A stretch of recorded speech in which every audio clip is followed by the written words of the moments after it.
Yeah, hello everyone. Welcome to One's Smart Classes Jaipur, exclusive classes for CMA. Right? हम पिछले 10 साल से CMA की क्लासेस प्रोवाइड कर रहे हैं फाउंडेशन, इंटर और फाइनल तीनों लेवल के ऊपर. राइट? ओके. सो सर, आज हम CMA इंटर के पेपर नंबर 9 ऑपरेशन मैनेजमेंट और स्ट्रेटेजिक मैनेजमेंट की बात करने वाले हैं. उसका नया बैच हम स्टार्ट कर रहे हैं. ठीक है, ये आपकी पहली क्लास है, तो आइए हम इसके बारे में चर्चा करते हैं. मैं CMA सुरेश पोद्दार. ठीक है, मैंने अपना बीकॉम किया राजस्थान यूनिवर्सिटी से, फिर मैंने अपना एमकॉम किया राजस्थान यूनिवर्सिटी से. राइट, फिर मैंने CA किया, फिर मैंने CMA किया. CMA फाइनल में ऑल इंडिया रैंक 14 मैंने हासिल की. आफ्टर दैट मैंने diploma in concurrent audit of bank किया, diploma in information system audit किया. फिर मैं जयपुर चैप्टर जो CMA का जयपुर चैप्टर है वहाँ पे क्लासेस लेता हूँ फाइनल को लेके. और NIRC का जो चैप्टर है हमारा CMA का, उसमें मैं क्लासेस लेता हूँ डायरेक्ट टैक्स की. उसके अलावा मैं प्रैक्टिसिंग चार्टर्ड अकाउंटेंट हूँ, तो प्रैक्टिसिंग अपने चार्टर्ड अकाउंटेंट की प्रैक्टिस करता हूँ. ठीक है, और CMA फाइनल के अंदर cost and management audit, direct taxation, और CMA इंटर के अंदर direct taxation audit and OMSM की क्लासेस पिछले 10 साल से ले रहा हूँ. राइट, आप में से काफ़ी लोग मुझे जानते होंगे, जो नहीं जानते उसके लिए मैंने अपना एक छोटा सा इंट्रोडक्शन आपको दिया है. राइट सर, एक पॉइंट आता है कि सबसे पहले आपको ये कोई नहीं बताता, जब भी आप किसी इंस्टीट्यूट में जाएंगे, हाँ क्लास चाहिए, हाँ मिल जाएगी, इतना रुपए है, इतना चार्ज है. आपको ये चीज़ कोई नहीं बताता कि आपको क्लास लेने की ज़रूरत है या नहीं. ठीक है, पर मैं अपनी हर क्लास के अंदर इसका जिक्र जरूर करता हूं कि हमें क्लासेस की जरूरत है या नहीं. राइट सर, हम बात करें अगर, तो 3 तरीके के स्टूडेंट होते हैं. एक वो जो ब्रिलियंट स्टूडेंट्स हैं जिनका कैचिंग पावर अच्छा है. वैसे तो हर एक स्टूडेंट ही ब्रिलियंट होता है, पर हैबिट की बात होती है. किसी का कैचिंग पावर फास्ट होता है, किसी को समझने में टाइम लगता है, कोई सेल्फ स्टडी से बहुत अच्छे से समझ लेता है, किसी को सेल्फ स्टडी नहीं, थोड़ा गाइडेंस की जरूरत होती है. तो अगर आप पहली कैटेगरी में हैं कि आपका कैचिंग पावर बहुत अच्छा है, आप सेल्फ स्टडी कर सकते हैं, आपको स्कूलिंग से सेल्फ स्टडी की आदत है, तब तो आप सेल्फ स्टडी कर सकते हैं. इस सब्जेक्ट में आपको क्लासेस की कोई बहुत ज़्यादा नीड नहीं है. राइट, बट अगर आपकी स्कूलिंग से सेल्फ स्टडी की आदत नहीं है, आपने स्कूलिंग में भी कोचिंग क्लासेस ली हैं और आपको ऐसा लगता है कि मुझे थोड़ी गाइडेंस चाहिए, आफ्टर दैट तो मैं कर लूँगा, तब आपको इस पैटर्न पे, तब आपको क्लासेस के लिए जाना चाहिए. तीसरे कैटेगरी के स्टूडेंट वो हैं सर, अभी जो एट प्रेजेंट सिनेरियो में देखने को मिल रहे हैं, वो स्टूडेंट जो चार्टर्ड अकाउंटेंसी कोर्स कर रहे हैं, CA कोर्स कर रहे हैं और साथ में CMA भी कर रहे हैं. राइट, ऐसे में क्या होता है सर कि CA और CMA का सिलेबस वैसे तो ऑलमोस्ट सेम है, पर ऑपरेशन मैनेजमेंट और स्ट्रेटेजिक मैनेजमेंट जो है वो सेम नहीं है. हालांकि CA के अंदर SM आता है, पर वो SM में और हमारे स्ट्रेटेजिक मैनेजमेंट में बहुत ज़्यादा कॉमन टॉपिक्स नहीं है, कुछ छोटा सा पार्ट ही कॉमन है. राइट, तो ऐसे में अगर आप CA कर रहे हैं, CA की प्रॉपर क्लासेज ले रहे हैं और CMA को भी प्रॉपरली करना चाहते हैं, तो आपको इसको क्लास लेना होगा आपको. राइट, तो ये एक रिक्वायरमेंट निकल के आती है कि किसको क्लासेज लेनी है, किसको क्लासेज नहीं लेनी है. ठीक है, कई लोग कहते हैं कि सर कुछ क्लासेस यूट्यूब में मिल जाती है फ्री ऑफ कॉस्ट. तो देखिए सर, ऐसा है, दुनिया में कुछ भी फ्री नहीं है. मुझे ऐसा लगता है दुनिया में कुछ भी फ्री नहीं है. तो अगर आप कोई क्लास यूट्यूब से फ्री भी लेना चाहें तो कोई इशू नहीं है, ले सकते हैं, पर पहले आप एक इंक्वायरी कर लीजिए, अपना मॉड्यूल लेके बैठ जाइए, चेक कर लीजिए कि स्टार्टिंग टू द एंड उसमें सारी क्लासेज है ना, उसमें सारे टॉपिक कवर है ना. पता चले कि आप करने बैठ गए, स्टार्ट कर दिया, 15 20 30 क्लासें लिया आपने, फिर वहाँ तो क्लासें खत्म हो गई, पर आपने देखा मेरा सिलेबस आधा ही हुआ है. तो ऐसे में अपना टाइम वेस्ट करने वाला काम हो जाता है. फिर जब आप 2 टीचर्स को मिक्सअप करते हैं तो कहीं ना कहीं कॉन्फ्लिक्ट्स आपके अराइज होते हैं. राइट, तो वो एक बार आप चेक कर लीजिए, और अगर आपको लगता है कि ठीक है मुझे मिल रहा है और मैं ले पाऊंगा, क्योंकि कई लोग क्या होते हैं, अब है ना, जो फ्री क्लासेस होती है ना, वहाँ पे डाउट्स क्लियर नहीं हो पाते. तो अगर आपको ऐसा लगता है कि मुझे डाउट क्लियर करे बिना मैं कर पाऊंगा, तो वो क्लासेस आपके लिए हैं. अदरवाइज फिर आपको वहाँ पे लालच नहीं करना है, क्योंकि देखो लालच की, मैं ये कहना चाह रहा हूँ कि पैसे इंपॉर्टेंट नहीं है, 2-4 हज़ार रुपये इंपॉर्टेंट नहीं है, हमारा 6 महीने का टाइम इंपॉर्टेंट है. ठीक है, तो अकॉर्डिंगली आपकी बात है. आगे चलते हैं सर कि सर आप अपनी क्लासेज में क्या क्या कराओगे, तो चलिए हम बात कर लेते हैं. सर हम अपनी क्लासेस में हमारी खुद की एक बुक बनाई हुई है, वो आपको प्रोवाइड करते हैं, जिसका कवर पेज आपके सामने आप देख पा रहे होंगे, राइट। तो ये हमारा कवर पेज है बुक का, राइट। खास बात क्या है इस बुक की अगर मैं बात करूं, तो सर सबसे पहला पॉइंट ये है कि हमने इस बुक को कलर फॉर्मेट में बनाया है। कलर फॉर्मेट में होने के फायदे क्या हैं कि सर एक, पढ़ने में बोरियत नहीं आती है। दूसरा, थ्योरेटिकल कंटेंट में क्या क्या की पॉइंट्स हैं, किस पे हमें ज़्यादा फोकस करना है, किसको हमें याद रखना है, कितना कंटेंट हमारे लिए रिलेवेंट है, वो यहाँ पे है। और तीसरा, मॉड्यूल में जितना कंटेंट है, जो डुप्लीकेसी है उनको रिड्यूस करते हुए, उनको हटाते हुए, जो काम की चीज़ें हैं उनको यहाँ पे रखा गया है, राइट। तो ये इसका बेनिफिट एक हो जाता है। नेक्स्ट हम बात करें तो सर स्कैनर, सर मैं क्या क्या पढ़ूं, कोई कहता है मॉड्यूल पढ़ो, कोई कहता है स्कैनर पढ़ो, कोई कहता है नोट्स पढ़ो। तो उन सब का सॉल्यूशन हमारे यहाँ पे है। हमने हमारी बुक में पूरा मॉड्यूल कवर किया है, उसके सारे प्रैक्टिकल एस्पेक्ट्स कवर किए हैं, उसके सारे थ्योरेटिकल एस्पेक्ट्स कवर किए हैं, बुक मॉड्यूल के सारे एमसीक्यू कवर किए हैं, ठीक है। साथ ही साथ हमने स्कैनर को भी कवर किया है। पिछले 10 से 12 अटेम्प्ट में जो भी प्रैक्टिकल क्वेश्चंस आए हैं उसको हमने हमारे मॉड्यूल में इंकॉर्पोरेट किया है, जो कि हम क्लास में सॉल्व करवाते हैं, ठीक है। पिछले 10-12 अटेम्प्ट में जो एमसीक्यूज आए हैं उन्हें भी हमने हमारे एमसीक्यूज में कवर किया है। तो इसका मतलब अलग से आपको स्कैनर करने की कोई ज़रूरत नहीं पड़ेगी, राइट। और नेक्स्ट जो पॉइंट है, जो बहुत इंपॉर्टेंट, मोस्ट इंपॉर्टेंट पॉइंट है, वो ये है सर कि अभी रिसेंटली ऐसा देखा गया पिछले 2 एग्जाम में, ठीक है, पिछले 2 एग्जाम में सर ऐसा देखा गया है कि एग्जाम का पैटर्न थोड़ा सा चेंज हुआ है। चेंज इन द सेंस कि पहले क्या था सर, बुक के पीछे कुछ एमसीक्यू है, कुछ एमसीक्यू हमारे पास्ट ईयर में आए हुए हैं, उन्हीं में से कोई ना कोई क्वेश्चन एग्जाम में आ जाता था। अब रिसेंटली अटेम्प्ट में हमने देखा कि सर एमसीक्यू जो है ना, वो मॉड्यूल के किसी न किसी पेज में से एक लाइन उठा के एमसीक्यू बना दिया और वो एज इट इज छाप देते हैं, ठीक है। जैसे मुझे याद है लास्ट टर्म में क्वेश्चन आया था, एसएम के अंदर एक क्वेश्चन था कि वेदर फोरकास्टिंग किस तरीके का एआई है, ऐसा एक क्वेश्चन था। तो अब ये क्वेश्चन मॉड्यूल के पीछे नहीं है, पर ये एज इट इज बुक में सेम लाइन आपको मिल जाएगी। एक एजाइल मैन्युफैक्चरिंग को लेके आया था। तो ऐसे बहुत सारे क्वेश्चन हैं जो बुक में एज इट इज है, नो डाउट बुक में एज इट इज है, पर अब एक एक लाइन पढ़ पाना तो पॉसिबल नहीं है। तो उसका भी हमने सॉल्यूशन सोचा और हमने ये कहा कि हमारी अभी ये जो बुक है इसमें अप्रोक्स 260 एमसीक्यू है, जो कि मॉड्यूल और स्कैनर को कवर करते हैं।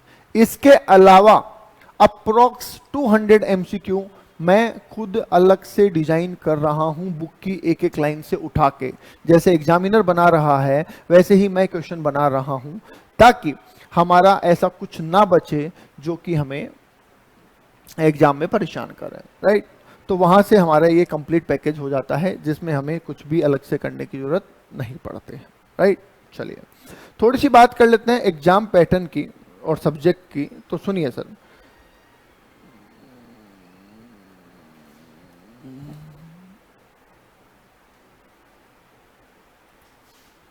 CMA inter paper number 9 OMSM, sir इसकी हम अगर बात करें तो सर जो ऑपरेशन मैनेजमेंट है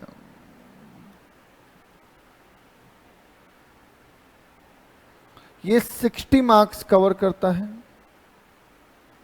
और जो स्ट्रेटेजिक मैनेजमेंट है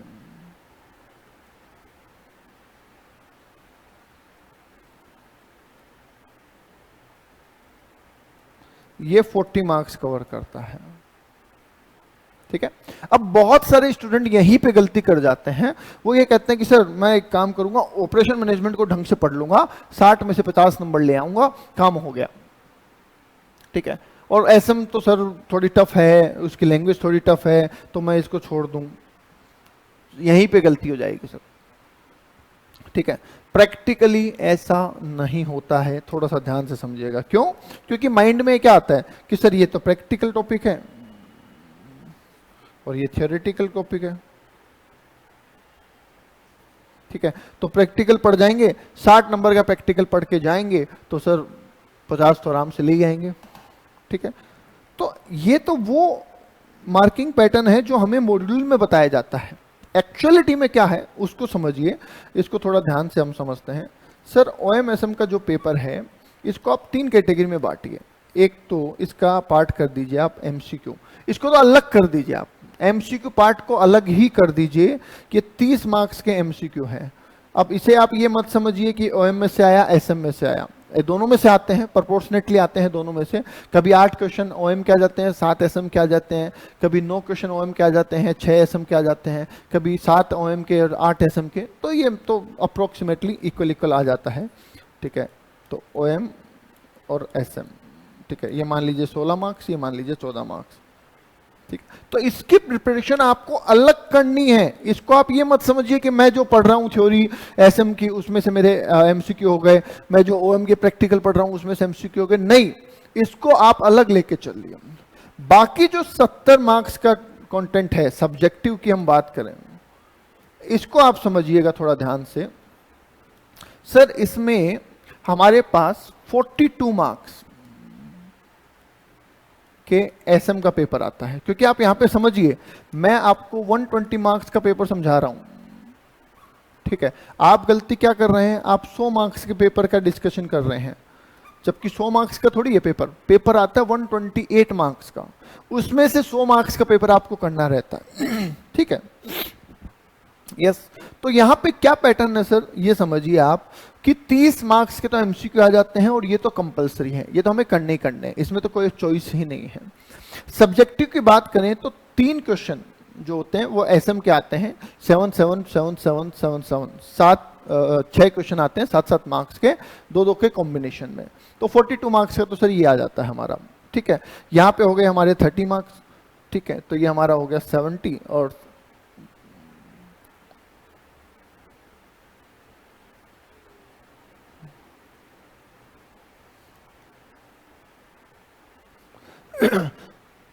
56 मार्क्स का हमारा ऑपरेशन मैनेजमेंट आता है। ठीक है, सही है ना, टोटल देख लो एक बार, 50 90 98 और 128। ठीक है, तो सर ऐसा आता है पेपर, 30 मार्क्स के MCQ जिसमें 16 के OM के, 14 के SM के, ये तो अलग तैयारी करनी है। सब्जेक्टिव में 56 मार्क्स का आपका आता है, 56 मार्क्स का आपका OM आता है और 42 मार्क्स का आपका SM आता है।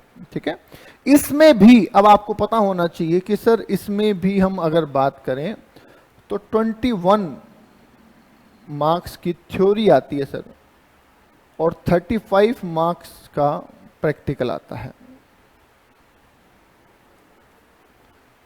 ठीक है, और यहां पे तो थ्योरी है ही। ओके, अब इसमें भी जरूरी नहीं है आप सारे करें, क्योंकि आपके पास चॉइस होती है, तो आप यहां पे 2 क्वेश्चन 14 + 14 के 2 क्वेश्चन ऑप्शन में ले जा सकते हैं, चाहे आप OM में से ले जाइए चाहे आप SM में से। फिलहाल जो पेपर आ रहा है वो अलग अलग नहीं आ रहा, OM SM का एक साथ आ रहा है, तो आप किसी में से भी 14 के 2 क्वेश्चन स्किप कर सकते हैं। राइट, तो सर प्रैक्टिकल पोर्शन की अगर मैं बात करूं तो वो तो 35 मार्क्स ही कवर करता है ना। अब आप 60 मार्क्स के ये मान के जाते हैं कि 60 मार्क्स के मेरे प्रैक्टिकल आएगा, उसमें से मैं 50 ले आऊंगा। अरे कहाँ से ले आओगे, प्रैक्टिकल 35 का ही आता है देखा जाए तो लॉजिकली, और हो सकता है उसमें भी आपको चॉइस में कोई छोड़ना पड़े, अगर आपको कोई क्वेश्चन नहीं आ रहा तो वो चॉइस में आप स्किप करेंगे। तो ऐसे में आपको थ्योरेटिकल कंटेंट पे ज़्यादा फोकस करना चाहिए।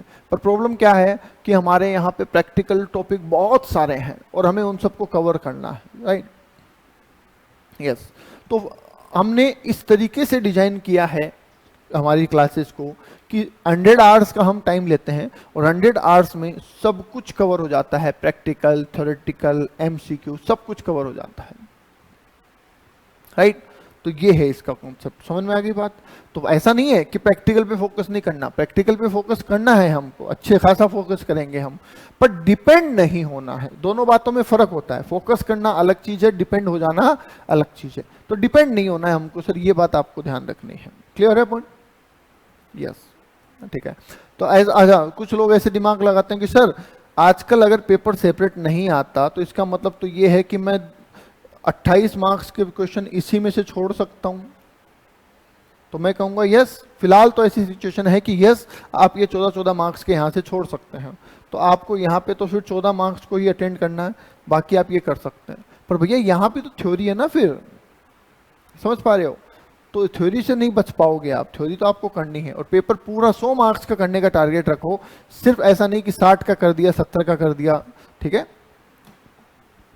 ओके, तो ये है सर कॉन्सेप्ट, बोलो क्लियर है पॉइंट।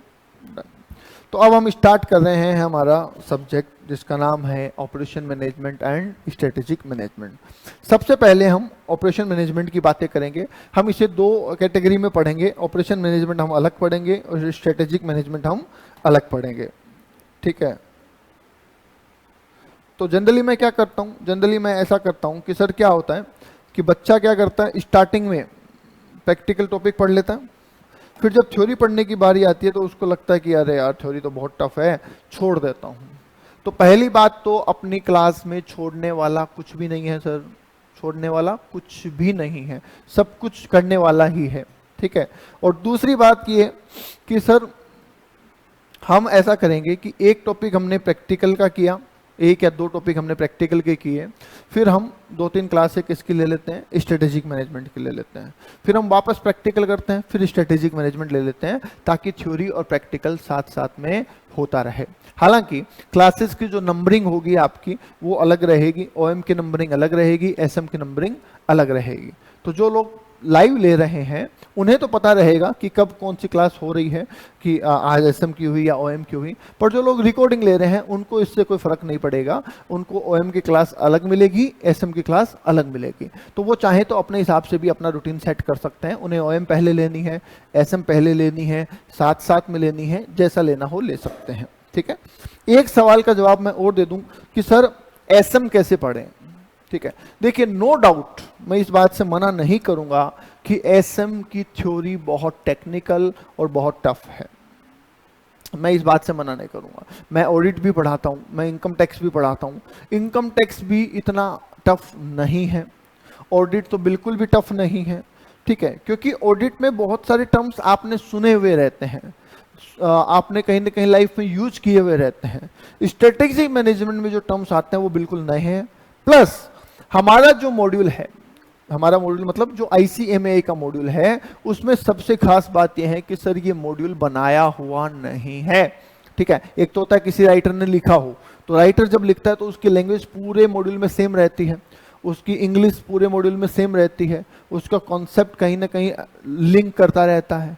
हमारे जो मॉड्यूल है वो कंपाइल्ड है sir, compiled in the sense copy pasted है। हमने हमारे इंस्टीट्यूट ने कहीं से कोई आइटम उठाया, उसको मॉड्यूल में डाल दिया, एक टॉपिक यहाँ से उठाया मॉड्यूल में डाल दिया। तो ऐसा भी है कि एक चैप्टर में इंग्लिश थोड़ी सी इंडिया में जो इंग्लिश चलती है वो है तो थोड़ी सी इजी है, कहीं पे एक्सेंट ही चेंज हो जाएगा, थोड़ा लैंग्वेज में टफ वर्ड आने लग जाएंगे, तो वो थोड़ा सा हायरार्किकल प्रॉब्लम है। और एक जो है कि सेट नहीं है, किस टॉपिक के बाद किस टॉपिक को होना चाहिए, ऐसा सेट नहीं है, उसकी वजह से एसएम थोड़ी टफ लगती है। हालांकि हमने नोट्स में कोशिश की है इन चीजों को अरेंज करने की, जितना हो पाया तो आपको आसान रहेगा, राइट। चलिए सर, तो शुरू करते हैं ऑपरेशन मैनेजमेंट, ठीक है। सर ऑपरेशन मैनेजमेंट की शुरुआत वर्ड मैनेजमेंट से होती है। इसमें आप दो वर्ड देखिए, एक वर्ड है सर ऑपरेशन और दूसरा वर्ड है मैनेजमेंट। तो पहले हम थोड़ा बेसिक टर्म पे चलते हैं और एक वर्ड उठा लेते हैं मैनेजमेंट, ठीक है। जब मैंने मैनेजमेंट वर्ड उठाया तो मुझे फाउंडेशन की याद आ गई सर, और फाउंडेशन में ऐसा बोला गया था कि मैनेजमेंट मतलब getting things done by other, दूसरों से काम करवाना ही मैनेजमेंट है, राइट। अगर आज मुझे ही काम करना है तो मैं कैसे भी कर सकता हूं, कोई काम पहले कर लूं, कोई काम बाद में कर लूं, मुझे पता है कि मुझे पूरे दिन भर में क्या क्या काम खत्म करने हैं, चाहे मैं कोई पहले करूं बाद में करूं चलेगा, उसमें मुझे बहुत ज्यादा मैनेज करने की जरूरत नहीं है, ठीक है। मुझे अपने आप को कंट्रोल करना है, मुझे अपने आप को डायरेक्शन देने हैं, मुझे अपने आप से ही काम करवाना है, तो मेरे लिए वो उतना टफ नहीं होगा। पर अगर यही काम मुझे दूसरे लोगों से करवाना है तो मेरे लिए थोड़ा सा टफ हो जाता है, फिर मुझे प्लानिंग करनी पड़ेगी किससे क्या काम करवाना है। जो आपने फंक्शन ऑफ मैनेजमेंट पढ़े थे ना कि सर प्लानिंग तो किससे क्या काम करवाना है, ऑर्गेनाइजिंग कि कब कैसे क्या होना है, ठीक है, फिर स्टाफिंग कितने लोगों को हायर करना है, फिर कंट्रोलिंग, कोऑर्डिनेटिंग, तो ये सब काम आ जाते हैं जब हमें दूसरों से काम करवाने होते हैं, राइट। अगर खुद को ही करना है तो ये चीजें ज्यादा रिलेवेंट नहीं होती है, राइट। तो पहले मैनेजमेंट वर्ड को समझ लीजिए कि सर एक ऑर्गेनाइजेशन, अच्छा ये सब्जेक्ट जब भी आप पढ़ेंगे तो एक बात ध्यान रखिएगा, हमारे दो नजरिए होते हैं, एक मैं मैन्युफैक्चरर हूं और एक मैं कंज्यूमर हूं। ठीक है, अभी मैं आपसे पूछूं कि सर ये मान लीजिए ये बुक है, ठीक है, तो मैं आपसे पूछूं कि सर इस बुक का क्या यूज है, तो एज ए स्टूडेंट तो आप कहेंगे कि सर ये मैं मुझे तो पढ़ने के काम आएगी। भैया पढ़ने के बाद क्या करोगे? सर अगर मैं पास हो गया, सब कुछ हो गया, तो मैं किसी को दे दूंगा, मैं रद्दी में बेच दूंगा, ऐसा आपका पॉइंट ऑफ व्यू हो सकता है। ठीक है, और हमारा पॉइंट ऑफ व्यू क्या होगा कि ये हमारे लिए प्रोडक्ट है, ये हमारे लिए नॉलेज है, ये हमारे लिए असेट है, राइट। तो ये हमारा हो सकता है। तो ये इस तरीके से चीजें अलग अलग पॉइंट ऑफ व्यू होते हैं। आप जब मैनेजमेंट की बात कर रहे हैं, आप जब ऑपरेशन मैनेजमेंट की बात कर रहे हैं, तो आपको ये चीज पता होनी चाहिए कि हम एज ए मैनेजर सोचें, ना कि एज ए कंज्यूमर, है ना। एक एग्जांपल देता हूं, सर ऐसे कैसे हो सकता है। मैं अपनी क्लास में सीएमए फाइनल की बात बता रहा हूं। मैं जब फाइनल में कॉस्ट एंड मैनेजमेंट ऑडिट पढ़ाता हूं, तो सर कॉस्ट अकाउंटिंग स्टैंडर्ड्स आते हैं, आपके इंटर में भी है ना, हालांकि इतना ज्यादा स्कोप नहीं है, फिर भी है। तो सर मैं वहां पे ना एक वर्ड यूज करता हूं कॉस्ट अकाउंटिंग स्टैंडर्ड पढ़ाते टाइम पे, पैकिंग मटेरियल। तो पैकिंग मटेरियल पे जब कॉस्ट अकाउंटिंग स्टैंडर्ड पढ़ा रहे होते हैं, CS9 जो है, तो वहां पे हम पूछते हैं कि भैया पैकिंग मटेरियल जो है उसमें एक वर्ड होता है रीयूजेबल, रीयूजेबल पैकिंग मटेरियल। तो मैं पूछता हूं बच्चों से कि बताओ रीयूजेबल पैकिंग मटेरियल क्या होता है। तो बच्चे कहते हैं कि सर ऐसा मटेरियल जिसको एक से ज्यादा बार यूज किया जा सकता है। वेरी गुड, बहुत अच्छी बात है। ऐसा मटेरियल जिसे एक से ज्यादा बार यूज किया जा सकता है पैकिंग के लिए, उसे रीयूजेबल पैकिंग मटेरियल कहते हैं। बहुत अच्छी बात है, एग्जाम्पल दो। अब सर जब एग्जाम्पल की बात आती है ना, तो बच्चा क्या कहता है? बच्चा ये कहता है कि सर हम मार्केट से कपड़े लेने गए थे, तो जब कपड़े लेने गए तो हमें वहां पे ना एक थैला मिला, अभी तो मेरे पास यहाँ पे नहीं है, मैं दिखाता आपको। होता ना कुछ थैले, कैरी बैग मिलते हैं। बोले सर वो हम कैरी बैग में कपड़े ले आते हैं, घर लाके कपड़े तो निकाल लेते हैं, अब इस कैरी बैग में हम सब्जी लेने चले जाते हैं, तो हम उसमें सब्जी ले आते हैं, कभी राशन लेने चले जाते हैं तो हम उसमें राशन ले आते हैं। ठीक है, ऐसे कोई प्लास्टिक की पन्नी आती है जिसमें कोई सामान आया, फिर हम उसमें कुछ लपेट लेते हैं। न्यूज़पेपर है तो पहले हम पढ़ लेते हैं और फिर न्यूज़पेपर को हम कुछ चीजें लपेटने के काम में ले लेते हैं। ठीक है, तो ऐसे एग्जाम्पल बच्चे बोलते हैं कि सर प्लास्टिक की पन्नी हो गई, कपड़े का थैला हो गया, ये सब रीयूजेबल पैकिंग है। ठीक है, बात तो सही है तुम्हारी, वैसे तो लॉजिकली तो ठीक है, कोई दिक्कत नहीं है, पर ये आप बोल रहे हैं as per the consumer point of view, ना कि मैन्युफैक्चरर। अरे प्लास्टिक की पन्नी का इस्तेमाल आप दूसरी बार कर सकते हैं, तीसरी बार कर सकते हैं, चौथी बार कर सकते हैं। मैन्युफैक्चरर थोड़ी कर रहा है दूसरी बार इसका यूज, उसने तो बनाया, प्रोडक्ट पैक किया और बेच दिया, उसके पास से तो वो चला गया। तो वो रीयूजेबल पैकिंग आपके लिए हो सकती है, मैन्युफैक्चरर के लिए नहीं है। ऐसे ही कपड़े का थैला जो होता है ना, विमल, रजनीगंधा, इन सब के कोई थैले आते हैं ना गुटका उटका के, तो इनको बहुत काम में लिया जाता है। कपड़े जो मान लीजिए राशन पानी लाना है, सब्जी लाना है, तो उन सब में काम में लिए जाते हैं।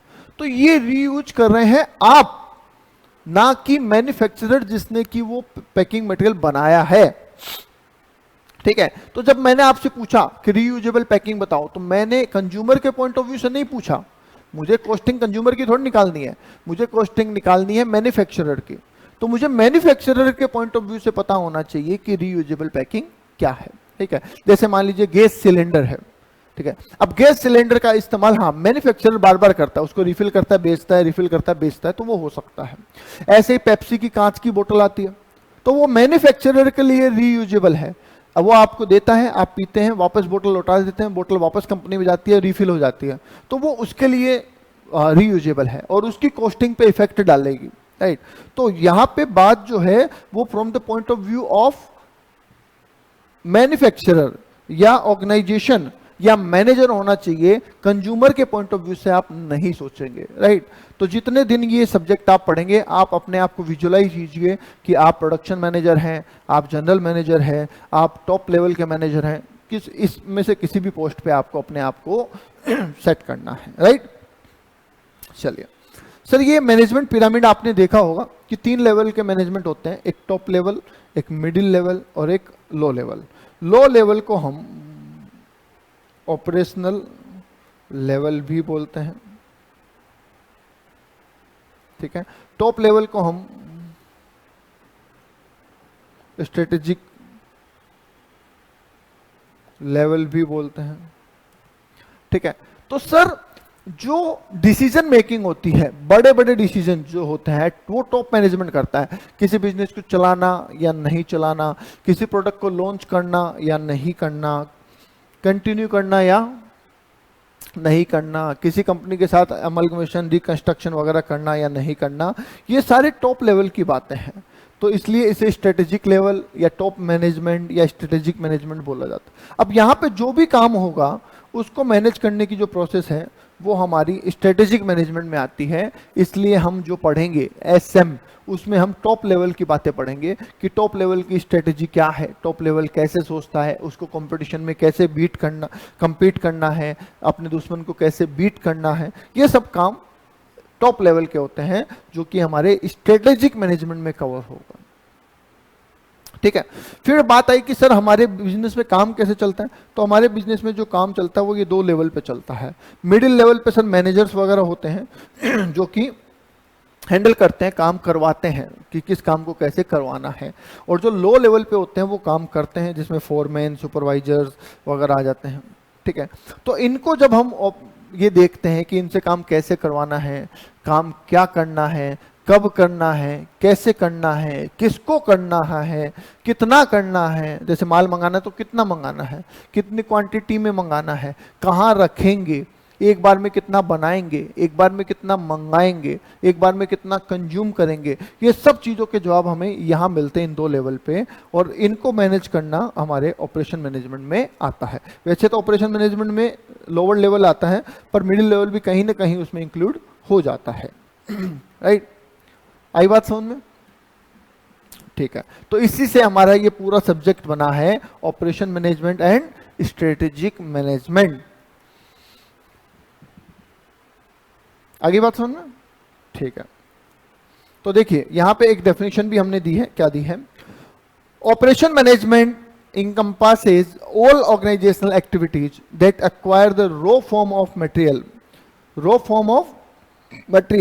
process or convert into a consumable product and service as required to meet the needs of end consumer। ठीक है, ऑब्वियस सी बात है सर, हमारा देखो प्रोसेस ऐसा चलता है जैसे कंप्यूटर में चलता ना, इनपुट प्रोसेस आउटपुट। ठीक है, कंप्यूटर में ऐसे चलता ना, पहले हम इनपुट देते हैं, फिर प्रोसेस होता है, फिर आउटपुट निकलता है। वैसे ही सर मैन्युफैक्चरिंग कंसर्न में भी ऐसा होता है कि हम इनपुट देते हैं, प्रोसेस होता है, आउटपुट निकलता है। राइट, तो इस इनपुट प्रोसेस आउटपुट की पूरी प्रोसेस को हमें टाइम टू टाइम मैनेज करना पड़ता है। इनपुट कहाँ से आएगा, कब आएगा, कितना आएगा, कैसे स्टोर होगा, ये भी एक तरीके का मैनेजमेंट है। प्रोसेस कैसे होगी, कब होगी, कितनी होगी, ये भी प्रोसेस है। आउटपुट को कहाँ रखा जाएगा, कब बेचा जाएगा, कैसे बेचा जाएगा, ये भी एक मैनेजमेंट का पार्ट है। तो इन सब चीजों को यहाँ पे हम कवर करते हैं। तो देखो क्या लिखा है, operation management encompasses all organisational activity that acquire the raw form of material, process or convert into a consumable product and service as required to meet the need of customer। हमारा customer जो चाहता है उस तरीके का material बना के देना या उस तरीके की सर्विस प्रोवाइड करना, ये हमारे इस प्रोसेस में आता है। OM deals with the both tangible product और इंटेंजिबल सर्विसेज। सर हम जब ऑपरेशन मैनेजमेंट की बात कर रहे हैं तो हम सिर्फ प्रोडक्ट की बात नहीं कर रहे हैं, हम सर्विसेज की भी बात कर रहे हैं। तो सर्विसेज में भी जो प्रोसेस होती है वो सब OM के अंदर आ जाती है। राइट, चलिए नेक्स्ट पॉइंट आता है sir objective of operation management. ये क्वेश्चन एग्जाम में कई बार पूछा जाता है, तो इसको आप इंपॉर्टेंट मार्क कर लीजिएगा। ठीक है,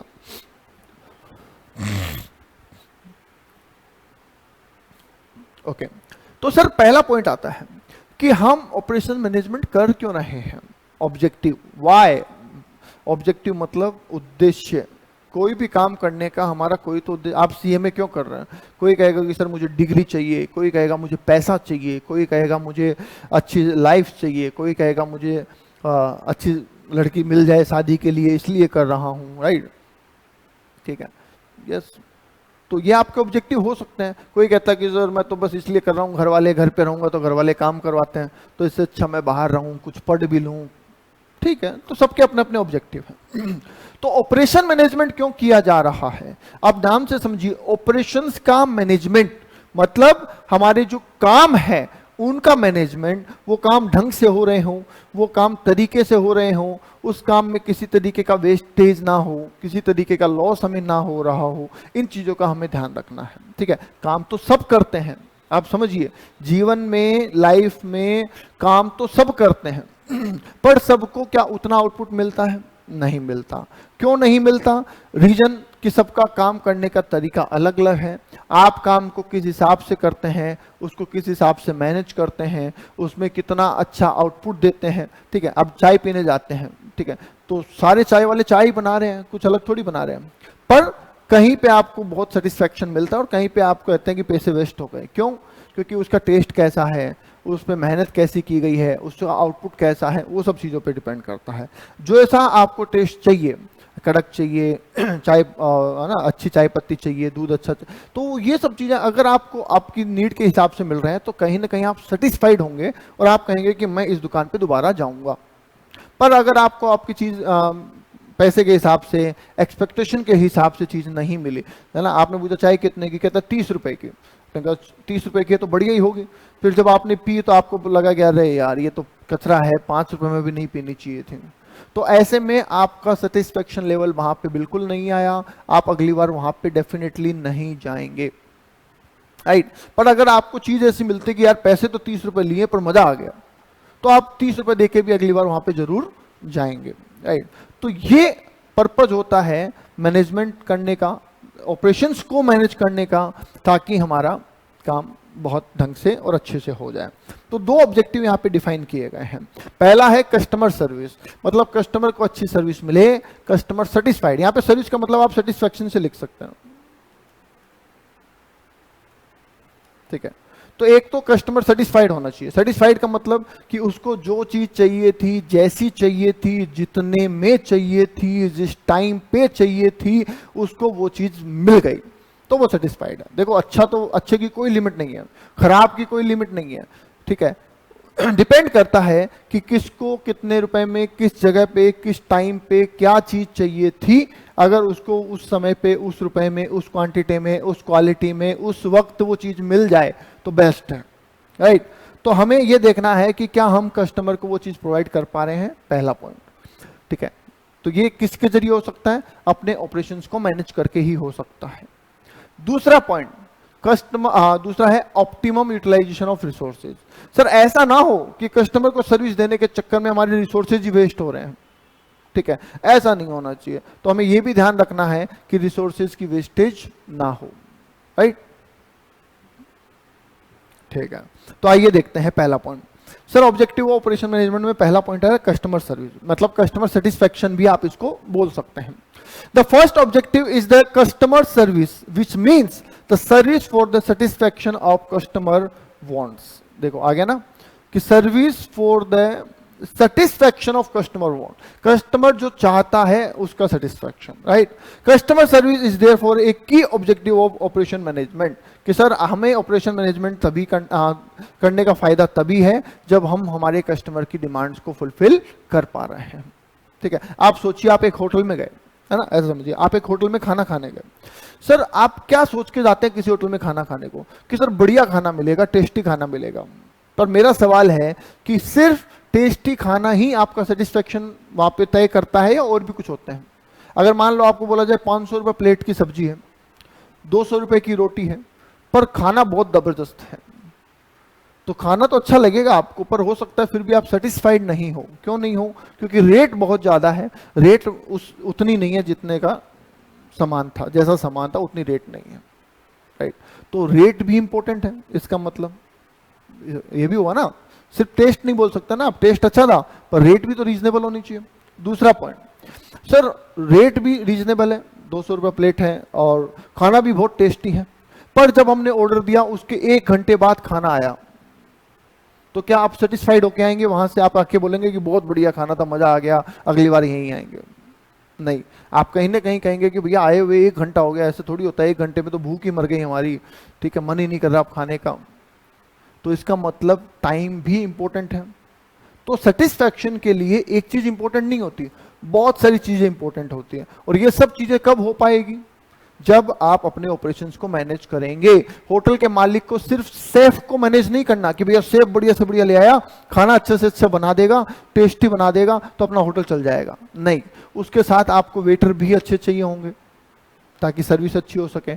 आपको अपने रिसोर्सेज भी उतने चाहिए होंगे कि टाइमली सर्विस हो सके, ठीक है, और कॉस्ट इफेक्टिव हो, ये भी होगा। तो सब चीजों को आपको ध्यान में रखना है, राइट, ठीक है। The operation management must provide something to a specification which can satisfied a specification which can satisfy the customer in the terms of cost and timing, कि सर कॉस्ट और टाइमिंग दोनों चीजों को लेके कस्टमर सेटिस्फाइड हो सके, ऐसा होना चाहिए, ठीक है। सिर्फ टाइम को लेके भी नहीं और सिर्फ कॉस्ट को लेके भी नहीं, सब चीजों को लेके कस्टमर सेटिस्फाइड होना चाहिए। तो इसलिए हम कह सकते हैं कि sir primary objective can be satisfied by providing right things, क्या चाहिए? Right things at the right price at the right time. सही चीज सही समय पे सही वक्त पे मिले तो ही उसका फायदा है, तो ही सेटिस्फैक्शन है, अदरवाइज सेटिस्फैक्शन नहीं है। जैसे हम कहते हैं ना कि कभी प्यासे को पानी पिलाया नहीं, बाद अमृत पिलाने से क्या फायदा, राइट। कि जब भूख प्यास लग रही थी तब तो आपने खिलाया नहीं, अब आदमी मर गया, बीमार हो गया, और उसके बाद आप कहते हो कि भैया तो बोलते लिए 56 भोग मंगवाता हूँ, उसका कोई मतलब नहीं है ठीक है। तो वैसे ही कस्टमर सेटिस्फेक्शन तब मिलेगा जब उसको सही समय पे सही चीज मिलेगी, राइट, और वो भी सही रेट पे। दीज 3 एस्पेक्ट, 3 एस्पेक्ट कौन से हुए सर? दोबारा बता दो, अभी देखो सर। पहला तो है राइट थिंग, सही चीज, दूसरा है राइट प्राइस, सही कीमत, और तीसरा है राइट टाइम, सही समय। तो सही चीज सही समय पर सही कीमत में मिल जाए तब जाके कस्टमर कहेगा कि वाह मजा आ गया, राइट, ओके।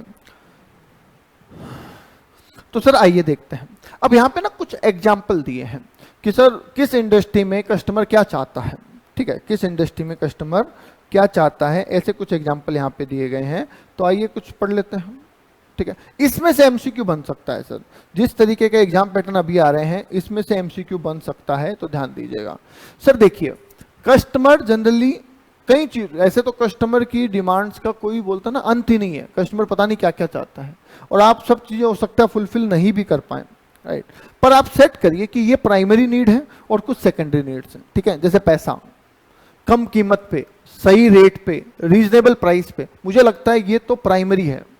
आप चाहे कितनी बढ़िया चीज है ना, जैसे आप होता ना, अपन कहीं मार्केट से गुजर रहे होते हैं, एक कपड़ा लगा हुआ था, कोई डमी को पहना रखे थे कपड़े, हमने शॉपकीपर से पूछा भैया कितने की, हमें अच्छी लगी ड्रेस, तो हमने पूछ लिया भैया ये ड्रेस कितने की है, राइट। उसने कहा भैया 4000 के। अब उसकी क्वालिटी क्या है, कैसा है, क्या साइज है, वो सब तो बाद की बात, 4000 सुनते हमने कहा नहीं चाहिए नहीं चाहिए। तो इसका मतलब हम प्राइमरी फोकस किस पे करते हैं? कॉस्ट पे करता है, राइट। तो सही रेट पे चीज मिले वो।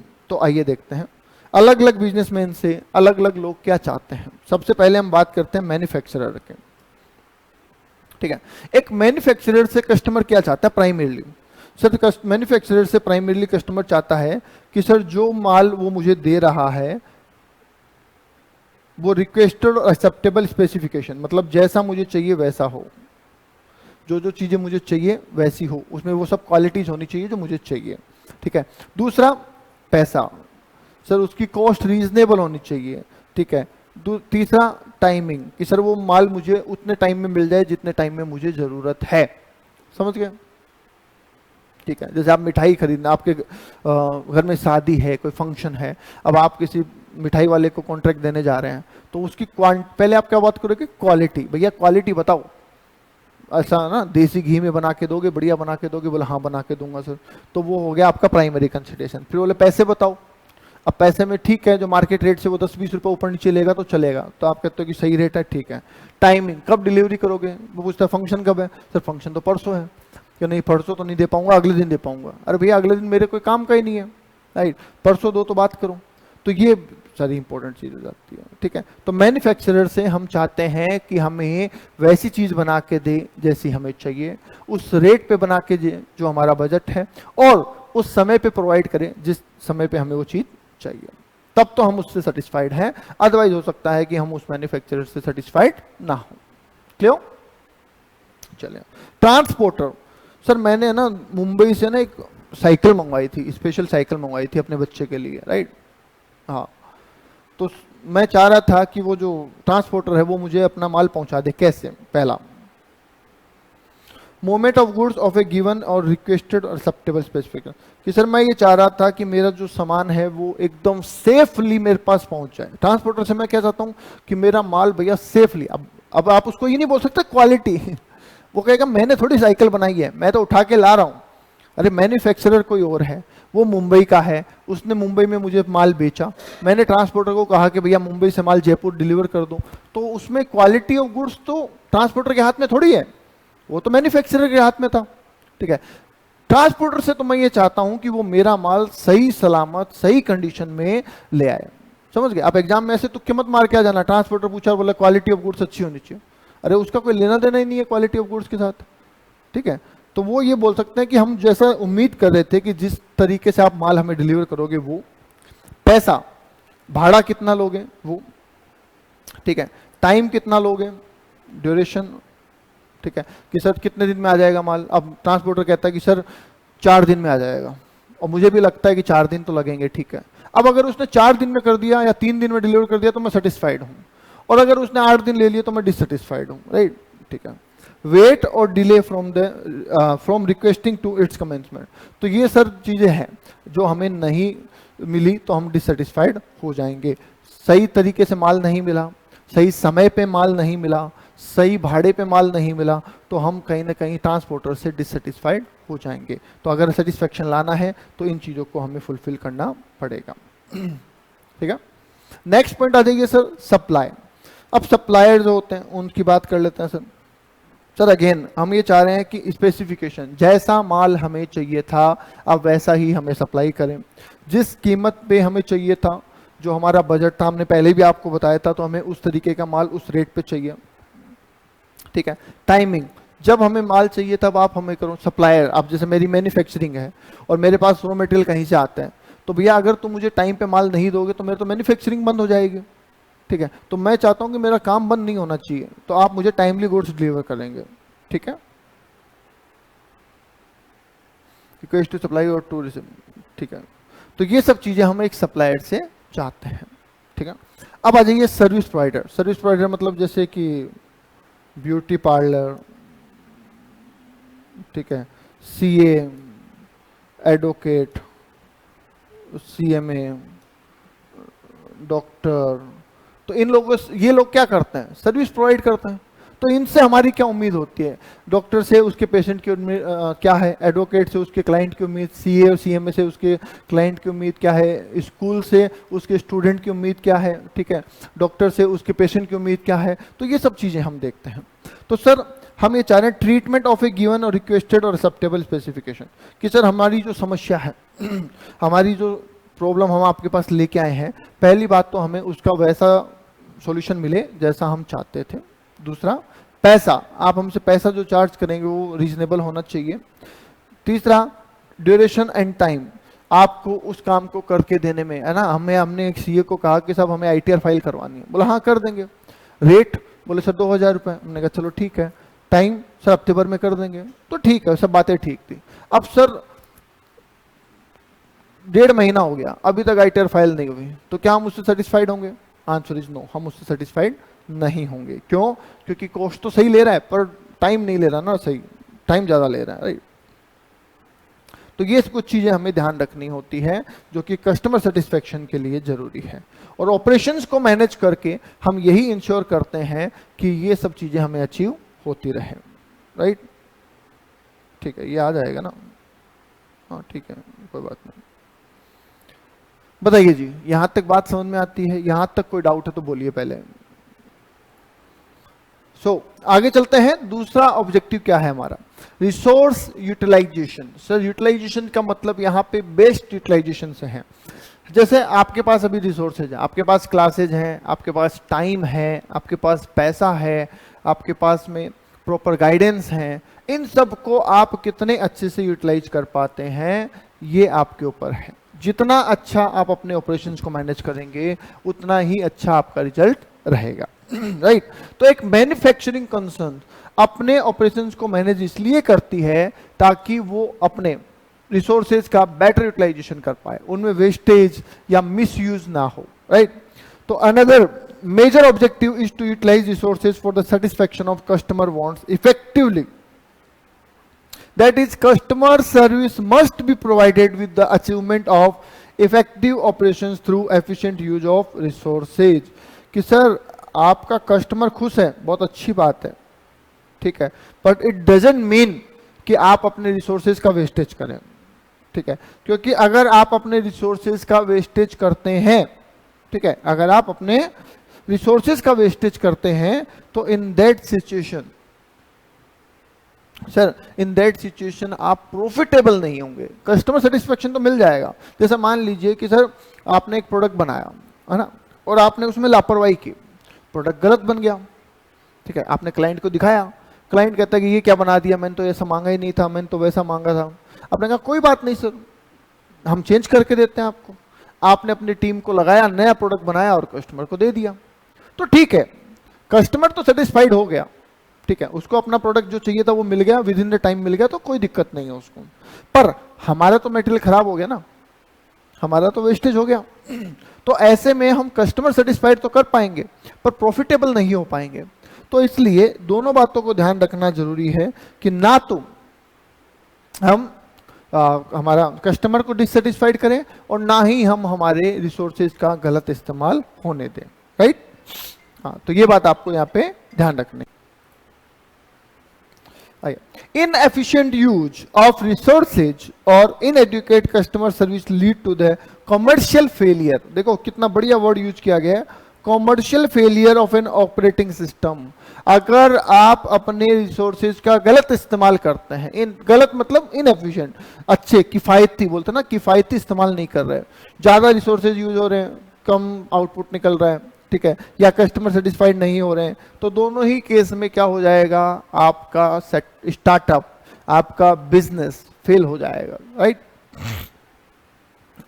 चलिए, operation management is concern essentially with the utilisation of resources. Sir operation management का बहुत बड़ा एक कंसर्न है, मतलब ऑपरेशन मैनेजमेंट हम कर ही इसलिए रहे हैं ताकि हम हमारे रिसोर्सेज का बेटर यूटिलाइजेशन कर पाए। That is obtaining maximum effect from the resources। Resources का हम बेस्ट पॉसिबल फायदा उठा सकें और मिनिमाइजिंग देयर लॉस, ठीक है, और minimising there loss.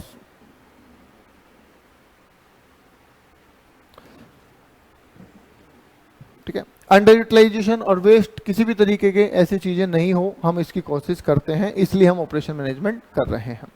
Operation management is also concern with the achievement of both. अब यहां पे देखो, एक एक बताया, पहले हमने ये कहा कस्टमर सर्विस या कस्टमर सेटिस्फैक्शन, दूसरा हमने कहा रिसोर्सेज यूटिलाइजेशन। अब यहां पे देखो क्या लिखा है, कंबाइंड करके लिखा गया है कि sir operation management is also concern with the achievement of both satisfactory customer service and resources utilisation. दोनों को हम क्या करना चाहते हैं, अचीव करना चाहते हैं। जनरली क्या होता है, जनरल सेंस में क्या होता है कि जब हम एक चीज को अचीव करने जाते हैं तो दूसरी छूट जाती है, और दूसरी को अचीव करने जाते हैं तो पहली छूट जाती है। जैसे मैंने बताया ना कि सोचिए आप अब कस्टमर की नीड तो अनलिमिटेड है, आप उसको ये बोलेंगे ना कि भैया हमने तुम्हें बैठने के लिए चेयर दी। पहले हम मान लीजिए एक हॉस्पिटल में आप गए और बैठने के लिए कोई साधन नहीं है, वहां पे खड़ा रहना पड़ रहा है, तो आप डिससेटिस्फाइड हो रहे हैं कि बैठने की भी जगह नहीं है यार, कैसा हॉस्पिटल है, मैं तो नहीं आऊंगा अगली बार। ठीक है, ठीक है, अब हॉस्पिटल वालों को लगा कि नहीं भाई कस्टमर सेटिस्फेक्शन पे ध्यान देना चाहिए, उन्होंने बैठने के लिए चेयर्स लगा दी, ठीक है, लोहे की चेयर्स लगा दी या वो स्टील की जो आती है वो चेयर्स लगा दी, ठीक है। अब खर्चा तो आता ही है ना उसमें, उसको पहले लगवाने का इन्वेस्टमेंट, फिर उसकी सफाई भी करनी है, सब कुछ करना है, ठीक है।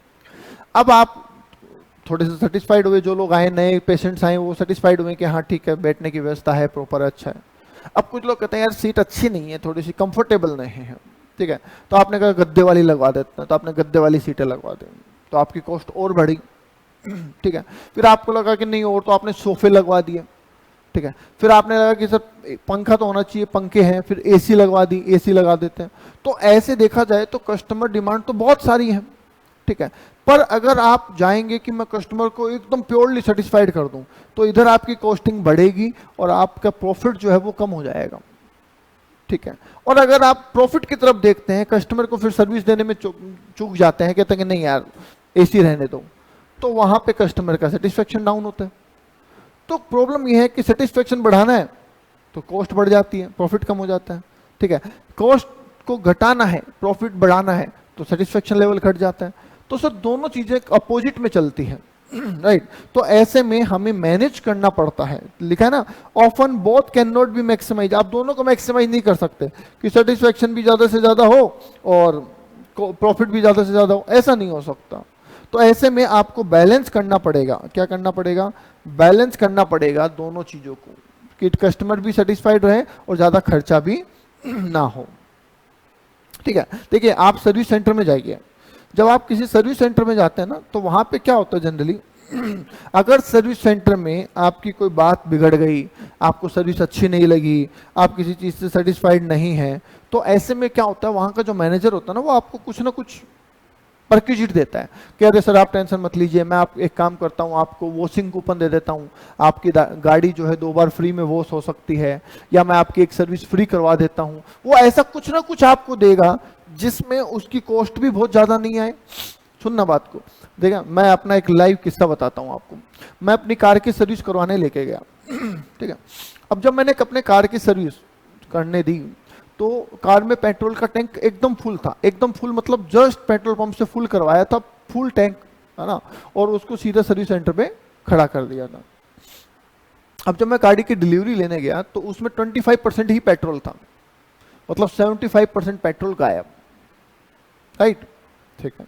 मैंने कंप्लेंट की, तो कहते हैं सर सर्विस में ऊपर चढ़ाने उतारने में थोड़ा बहुत फ्लो में निकल जाता है पेट्रोल। मैंने कहा ठीक है, मान लिया थोड़ा बहुत निकल जाता है, पर 75% थोड़ा निकल जाता है सर, ठीक है। अप्रोक्स 40 लीटर की टैंक है तो 30 लीटर पेट्रोल थोड़ी निकल जाता है, और अगर निकल रहा है 30 लीटर पेट्रोल अगर निकल गया इसमें से, तो ये तो आपकी कमी है फिर, ठीक है। मतलब मुझे तो 3,000 रुपए का तो ऐसे ही नुकसान हो गया, राइट। तो पहले तो वो होता ना कि एक डिनाई करता आदमी, नहीं नहीं सर ऐसा नहीं था, ये नहीं था। तो ये क्या करते हैं, जब सर्विस पे गाड़ी लेते हैं ना, फोटो क्लिक करते हैं कितना पेट्रोल था वगैरह वगैरह। उन्होंने फोटो देखी और फोटो में पता चला कि हाँ टैंक तो फुल था। तो वो ये तो हो गए कि हाँ हमारे यहाँ से कुछ तो गड़बड़ हुई है। अब चाहे किसी ने पेट्रोल निकाला है, चाहे कुछ चोरी हुआ है, चाहे वो लीकेज हो गया है, कुछ भी हुआ है, गड़बड़ तो हुई। अब उसका मैनेजर आया कि सर आप क्या चाहते हैं? मैंने कहा चाहते क्या है भैया, मेरे पेट्रोल के पैसे दे दे, ठीक है। अब उनको पता है कि सर अगर मैं पैसे नहीं दूंगा तो कस्टमर डिससेटिस्फाइड होगा, और पैसे दूंगा तो लॉस हो जाएगा। तो उसने उसको मैनेज किया। कैसे मैनेज किया, सुनना ध्यान से। वो मुझे कहता है कि सर देखो ऐसा है कि मैं पैसे तो नहीं रिटर्न कर पाऊंगा आपको, वो तो हमारी पॉलिसी में नहीं है। मैं एक काम करता हूँ, मैं आपको ना एक टेफ्लॉन कोटिंग का कूपन दे देता हूँ। हम एक गाड़ी पे टेफ्लॉन कोटिंग करते हैं, उसका 3,000 रुपये प्लस जीएसटी का अमाउंट होता है, तो मैं आपको एक तो वो दे देता हूँ फ्री में, ठीक है, ठीक है। उसके अलावा मैं आपको एक गाड़ी की इनसाइड स्पा होती है, जो मतलब जिसमें गाड़ी को अच्छे से साफ करना, वो सब है ना, वो जब किया जाता है। एक मैं आपको गाड़ी की वॉशिंग, ऐसे उसने मुझे 4-5 सर्विस ऑफर करी कि ये सर्विस हम आपको फ्री में दे देंगे। अभी मत कराइए, अभी तो आपकी गाड़ी एकदम फिट एंड फाइन है, तो 1 महीने बाद 2 महीने बाद आप फिर से गाड़ी लेके आइए, और उस टाइम अपनी गाड़ी की जो है ना वॉशिंग सर्विस वो सब करवा लीजिए फ्री ऑफ कॉस्ट। तो सोचो, उसने मुझे 5,000 रुपए के सामान की सर्विस ऑफर करी, वॉशिंग हो गया, स्पा हो गया, और वो टेफ्लॉन कोटिंग हो गई। तो बोले ये हमारे 5,000 का है, पर हम आपको फ्री में दे देंगे। पर अगर आप लॉजिकली देखेंगे तो हो सकता है इसकी रिटेल प्राइस 5,000 है, पर इसमें उसकी कॉस्टिंग जो है वो मुश्किल से 500 रुपए है। क्यों? क्योंकि स्टाफ वही है, ठीक है, सब कुछ वही है, मेहनत लगेगी पर जेब से पैसा नहीं लगेगा। तो अगर वो मुझे 3,000 रुपये रिफंड करता तो कहीं ना कहीं उसको 3,000 का सीधा लॉस था। यहाँ उसका 500 रुपये में काम हो जाएगा और कस्टमर को लगेगा मुझे 5,000 की चीज मिल गई। तो इस तरीके से मैनेज करना पड़ता है। तो ये है कि आप अपने ऑपरेशंस को कैसे मैनेज करते हैं, राइट, ठीक है। बोलो बात समझ में आ गई यहाँ तक? कोई डाउट है तो बोलिए। तो ये ऑपरेशन मैनेजमेंट के दो स्कोप होते हैं, एक कस्टमर सेटिस्फैक्शन और दूसरा यूटिलाइजेशन ऑफ रिसोर्सेज, जो कि ऑप्टिमम होना चाहिए। बोलिए, क्लियर है यहां तक?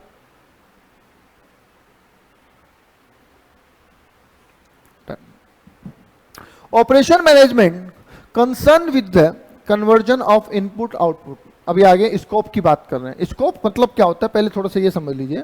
सर स्कोप का मतलब है कि इसमें क्या क्या आता है। सर इसमें टॉप लेवल भी आएगा क्या? नहीं सर, इसमें टॉप लेवल वाले काम नहीं आएंगे, इसमें मिडिल और लोअर लेवल वाले काम ही आएंगे। जनरली लोअर लेवल वाले आते हैं, पर कुछ काम मिडिल वाले आ जाते हैं। तो स्कोप का मतलब इसमें क्या क्या आ जाता है, तो सुनिए, हमने पहली लाइन में भी ये पढ़ा था और दोबारा पढ़ रहे हैं। ऑपरेशन मैनेजमेंट जो है वो conversion of input into output से डील करता है। मतलब इनपुट को आउटपुट में कन्वर्ट करने तक जो भी काम होते हैं वो सब ऑपरेशन मैनेजमेंट के दायरे में आते हैं। Using the physical resources so as to provide the desire utility to the customer while meeting the other organizational objective of effectiveness, efficiency and adaptability।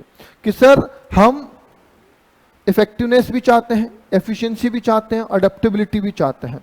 तो इन सब को अचीव करते हुए अपने इनपुट को आउटपुट में कन्वर्ट करना, मतलब हम हमारे माल रॉ मटेरियल को फिनिश गुड्स में कन्वर्ट कर रहे हैं, हमारे रिसोर्सेज का इस्तेमाल कर रहे हैं, पर साथ में ये ध्यान रख रहे हैं कि इफेक्टिवनेस, एफिशिएंसी, अडेप्टेबिलिटी, इन सब को हम साथ साथ अचीव कर रहे हैं।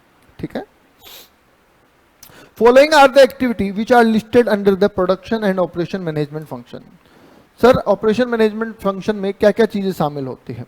तो सर ऑपरेशन मैनेजमेंट, हमने कहा काम, ऑपरेशन मतलब काम का मैनेजमेंट, राइट। तो इसमें वो सारी चीजें शामिल हो जाती है जो किसी काम को परफॉर्म करने में हमारे यूज होती है। ठीक है। Just like location of facility.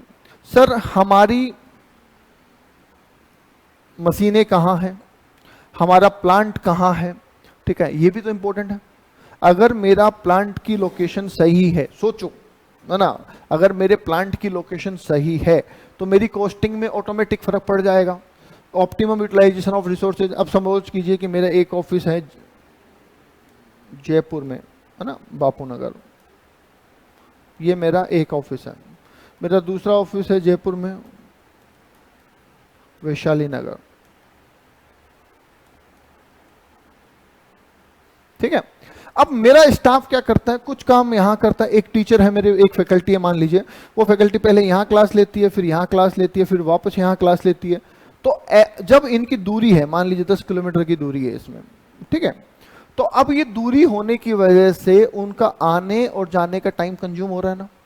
अगर ये दूरी कम होती, मान लीजिए 1 किलोमीटर ही होती, तो ऐसे में उनका आने जाने का टाइम कम लगता और ज्यादा आउटपुट निकल के आ सकता था। पर क्योंकि दूरी ज्यादा है, आने जाने का टाइम ज्यादा लगता है, तो आउटपुट कम निकल के आता है, राइट।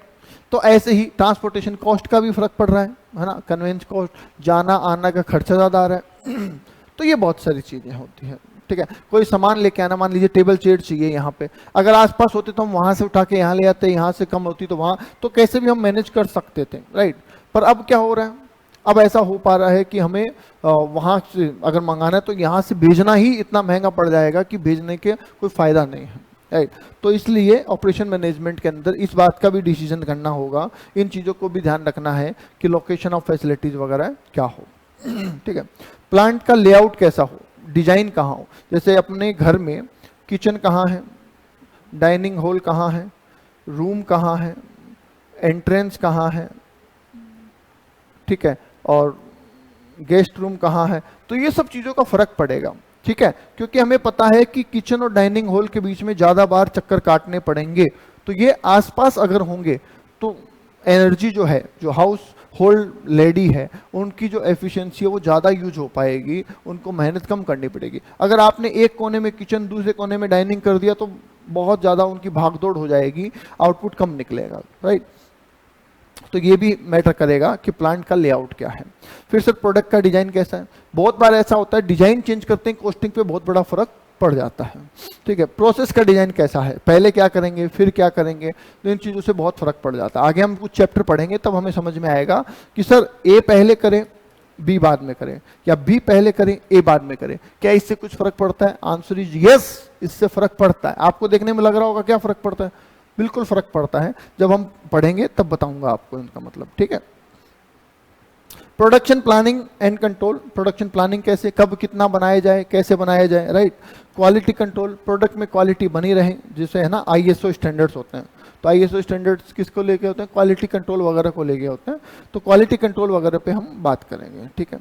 मटेरियल मैनेजमेंट, कब मंगाएं, कितना मंगाएं, कहाँ रखें, कैसे मंगाएं, डिस्काउंट कब मिलेगा, वगैरह वगैरह, ठीक है। और मेंटेनेंस, ठीक है, हम मेंटेनेंस, प्रिवेंटिव मेंटेनेंस करवाएं, ब्रेकडाउन मेंटेनेंस करवाएं, हर महीने करवाएं, हर 6 महीने से करवाएं, या जब जरूरत हो तब करवाएं। तो ये सब चीजें, तो कहने का मतलब वैसे देखा जाए तो ये सारे हमारे चैप्टर्स हैं, आगे हम इन सब के चैप्टर्स और प्रैक्टिकल क्वेश्चंस पढ़ने वाले हैं, पर ध्यान रहे उन सबको पढ़ने से पहले कि ये हमारे ऑपरेशन मैनेजमेंट का हिस्सा है, इन सब से कहीं ना कहीं हमारी कॉस्ट इफेक्ट करती है।